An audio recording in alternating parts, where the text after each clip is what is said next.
David, I could always go down on my price for my home, but I can never go up.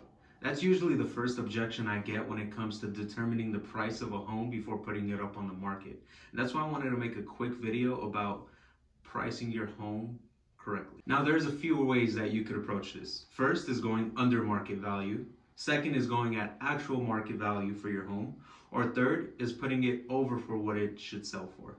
And to determine any of those, the first things that we're going to do whenever we have a listing appointment is meet in person. Go over the comparables, so homes that are like yours and what they're selling for. And usually about 90% of the time, after I've sat down with the sellers at a listing appointment, we go over what's going on in the neighborhood, what comparable homes are selling for. A lot of times we're actually both in agreement about what the home's value is. First, let's go over putting the home below market value, some pros and cons. Now, one con that you could potentially have is obviously if you put your home up for sale, if you don't gather enough interest, it could potentially sell for under what you're looking for. Another con, if the home is too lowly priced, it might be possible that a buyer will look at the home and say, hey, this home is under market value. It's pretty low actually. What's wrong with the home? Some pros now.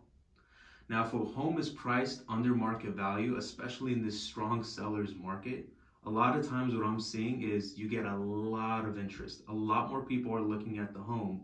And what happens a lot of times, and I've had it, it becomes a bidding war. Not only do you get more for the price, you could potentially get over market value, but you could actually negotiate a lot of those terms like inspection contingency, appraisal contingency, and loan contingency, how soon they'll be removed, and a lot of other terms and things in between. So like requests for repairs. Do the buyers want to repair things in the home? Maybe if it's very competitive, they'll take that out. I had a ranch home actually where they removed the septic inspection, which is so huge. What if something's wrong with the septic? But there were multiple offers and they said, you know what the hell? Let's just take that off. Let's do whatever we can to get the house and actually close on it. Now let's jump over to over market value. Now in this strong seller's market, again, what we're seeing in a lot of times is houses are flying off the market in less than 20 days or so. Right now, the average days on market in Lancaster, where I'm at currently, is about 19 days. But if a home is over the average days on the market, what happens is buyers look at that home like, it's been sitting on the market for a long time. And there's two approaches they could take to that. Let's try to put an offer under asking, and maybe they might be way below. And also, since we're going under asking, let's not be flexible on any of the terms of the contract, all our inspection contingencies, all of the contingencies. Now, what that does is it sits on the market for longer whenever it's overpriced, and the property sort of becomes stagnant.